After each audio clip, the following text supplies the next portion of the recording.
Good evening! Isa na namang recipe yung ating lulutuin ngayon dahil nag-crave tayo ng pasta. Kaya ngayong oras na to ay magluluto tayo ng pasta with shrimp o pasta shrimp. So gagawin natin, ipiprito muna natin yung ating binalatang hipon. Ito, yung ating hipon ay isa-isahin natin iprito.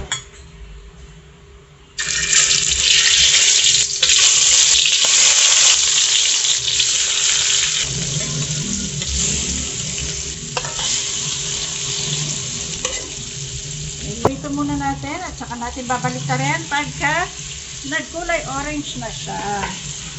Flip na natin. Ayan, nagkulay orange na. Kaya, balik na rin na natin.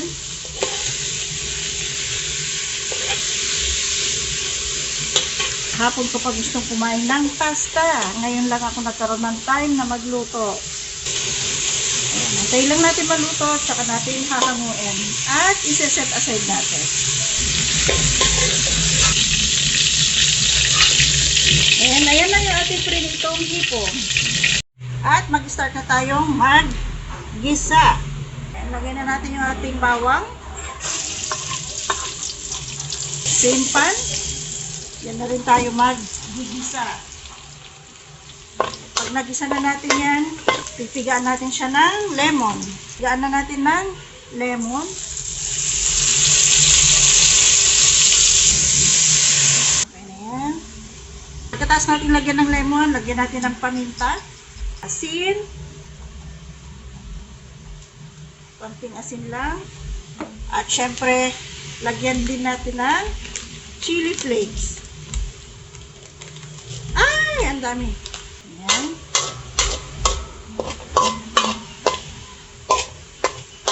Okay na yan. At syempre yung ating chicken cube. At pagkalagay natin yan, lagyan na rin natin ng butter. Ayan, tunawin lang natin yung ating butter. And syempre, ang sunod natin ay lagyan na natin ng konting tubig.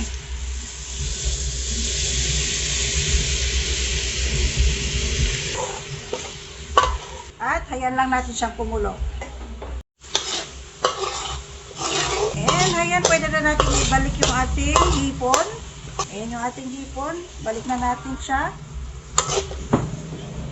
At syempre, lagyan na natin siya ng pasta. Pasta.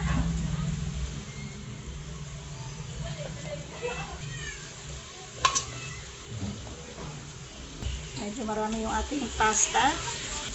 Haluin.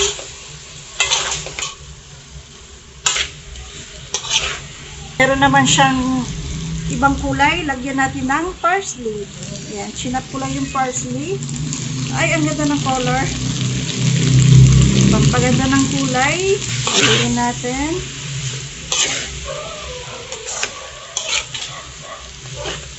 Super yummy.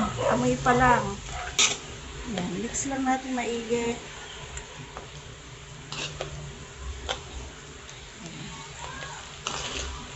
Titikman lang natin. Tikman ko lang.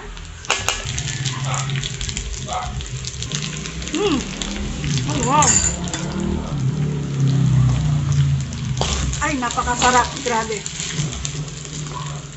Ito na yung ating pasta shrimp.